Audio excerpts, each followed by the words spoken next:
Charlie O'Connor-Clark alongside Dan Nimik, who has won the CPL Shield. I believe that's your first professional trophy. How does it feel to accomplish something like that? It's amazing, right? I think it's a testament to the work we've put in. I think it's normal for my teammates a little bit, but I'm really excited. So ready to enjoy it tonight and then focus on the next 2 games we have coming up. You mentioned it's normal for your teammates. This is a difficult team to crack when you sign for the club. You really have fit in quite seamlessly from the beginning. What has this year been like for you personally, joining the club in, I guess, January, and then just immediately being one of the first names on the team sheet? Yeah, I think it's a testament to the recruitment that Forge does. I had a lot of conversations with Coach before I came here, and he gave me a vision of how I fit into the team. And I think the vision's paid off, and I've been able to repay him with for his trust. So really excited about how everything's panned out.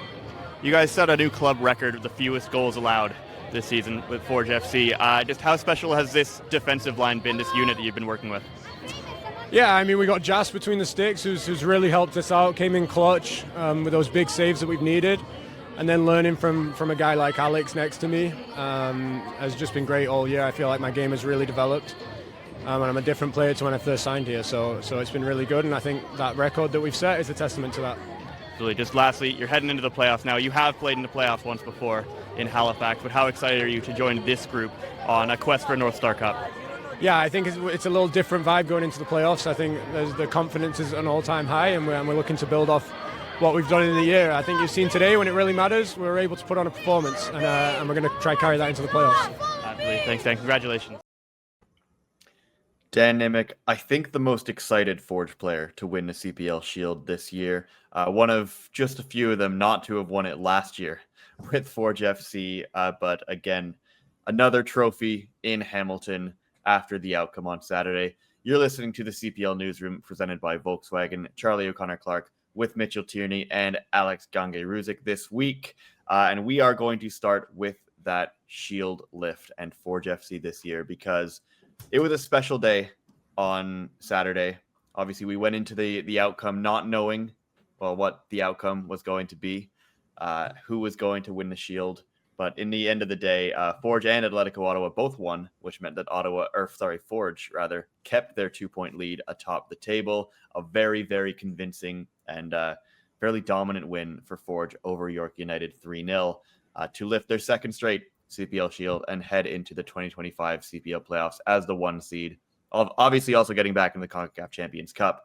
But Mitchell, this is a very, very good Forge team this year. They're good every year, but this year in particular, they set club records in points with 58, goals scored with 51, goals conceded with 22, the fewest in club history. They had their most ever different goal scorers with 17. They were in first place for the final 12 weeks of the season. They took over in week 17, never gave it up. Mitch, what has impressed you most about this Forge team, and is it the best one you think you've ever seen? Consistency is what's impressed me most. I mean, that's the easy answer here, but to add to those numbers you just trotted out there, you know, they scored in 27 of 28 games, which is fantastic. You know, they kept 13 clean sheets, which is incredible as well on both sides of the ball.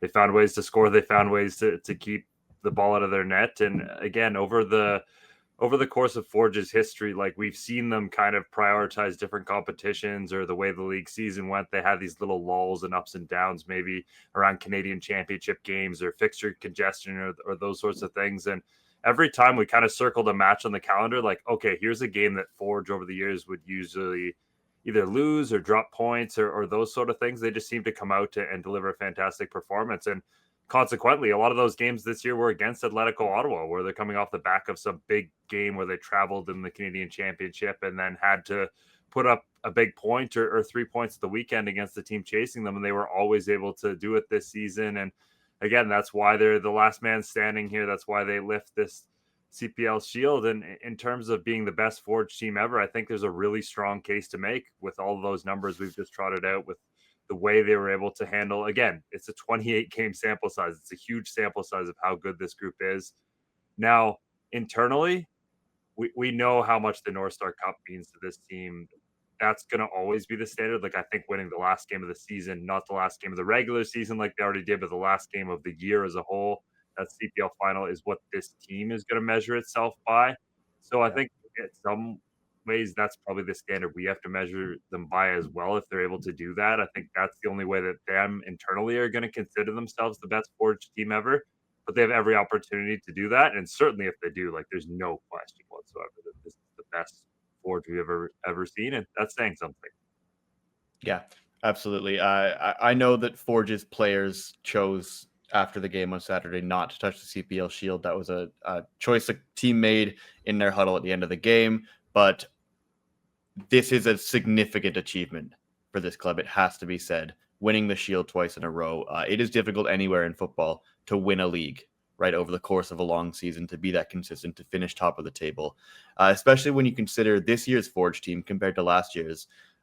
When you look back at how they started the year in the CONCACAF Champions Cup against Monterrey, their first starting 11 of the season back in February had 5 players who weren't on the team last year, right? I don't think we talked about it a little earlier in the season, but Right. I think we've forgotten how many players in this group, including Nimik, who we just heard from at the start of the show, weren't in this team last year. But after these 28 games in this full campaign, guys like Nimik, guys like Marko Yevremovic, Brian Wright feel like players who have been Forge players forever. I mean, even Rezat Rama wasn't with the club last year. Obviously, he's been there before, knows the system a bit better. But for him to come in as well and just fit right back in, not miss a beat, truly a pretty special testament to the culture of this club and the coaching staff. Bobby Smyrniotis at the top of that, obviously. So they go into the playoffs as the 1 seed. They play that championship semifinal Sunday afternoon at home, 2:00 Eastern, against Atletico Ottawa for the right to host the final. Now, AGR, we spoke a little bit about it last week and in the previous few weeks. Obviously, you wanted to be at home in that game. Technically, in the 2 years of this playoff format, the home team has lost that game both times and then gone on to win the final on the road. Forge won that final at home, but they beat Cavalry in Calgary that first year. But AGR, I guess the question we'll start with is this: who's stopping Forge from winning the double this year? Is it possible? I mean, it's still possible. At the end of the day, this team, they did show signs of being mortal, I would say.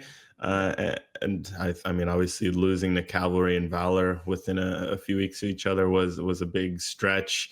Even just for how they won the title and how dominant this team was, we have to remember there was an Atletico Ottawa team that was right there with them.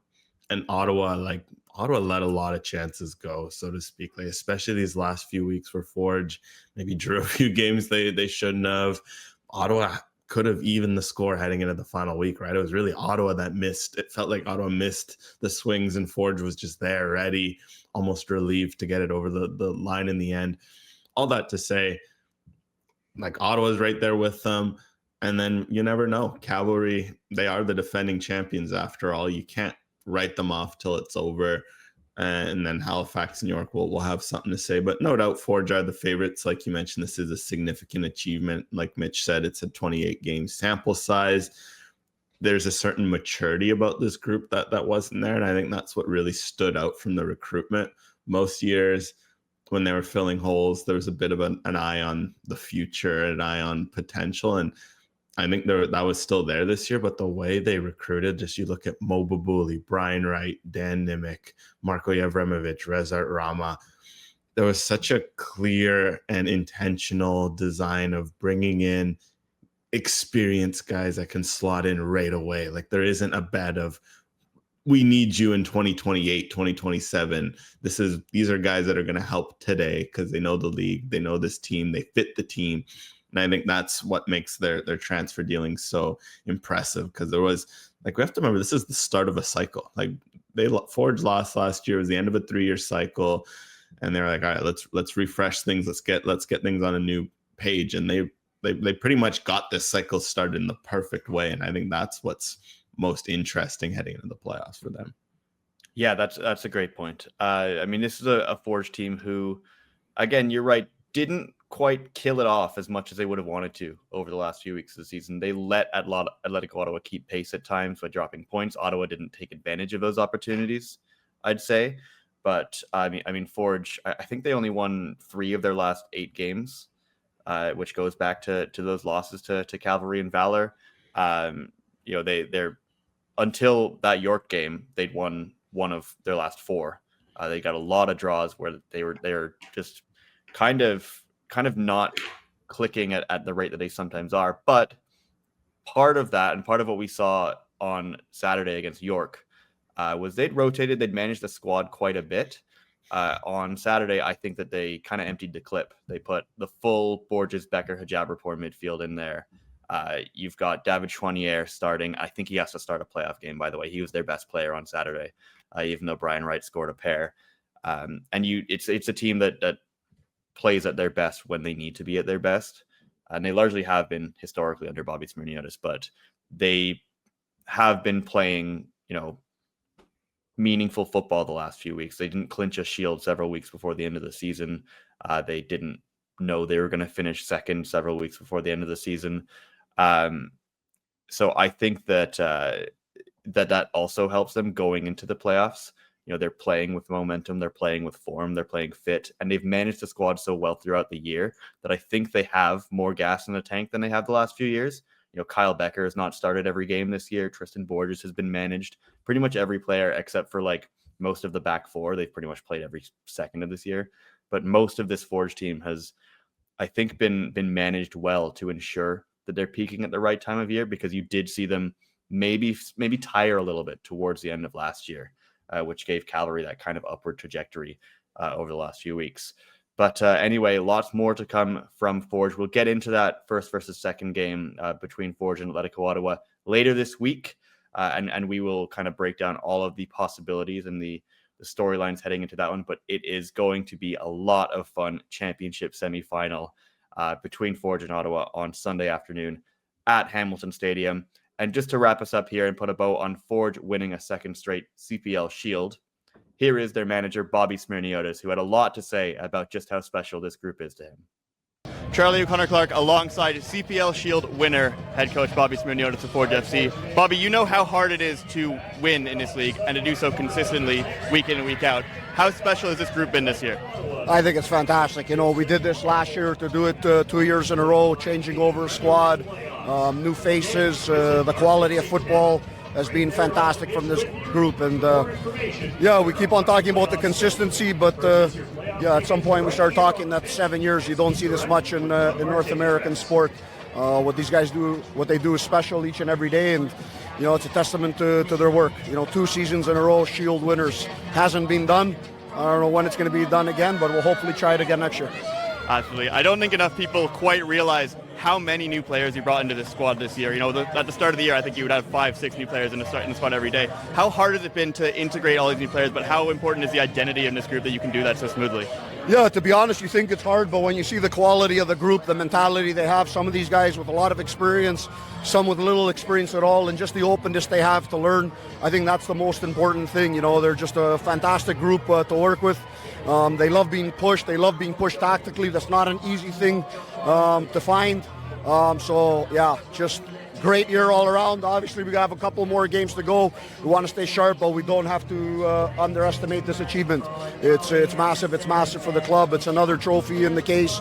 The league is awarded this, you can call it 3 years or 5 years in a full single table.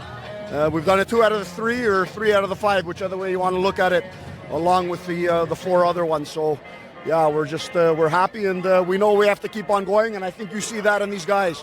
They're ecstatic. They're going to enjoy this inside, maybe a little bit more than out here, but they're laser focused, and when you can work with a group that's laser focused, you can't ask for anything else as a coach. And you guys did make it happen on the last day of the season. You knew you needed a result, and you got one of the best performances of the year from this group. How well does that bode heading into the playoffs, where you're now 2 wins away from winning another trophy? Yeah, that's what you want. You want that momentum. You want that positive feeling in the group. And people talk to me, about what the form is like. You've seen the form around the league. It's a little bit different. One thing I know is when these guys are locked in, they're locked in. And that's what we have to do going ahead. We knew every game coming up to this is difficult. We know every game in a playoff scenario is difficult. We've accomplished our first mission. We go on to the next one, and once again, we put this team into Champions Cup. Let's not forget that. It's a massive thing, this club, and our vision to build it as a top club in the continent continues.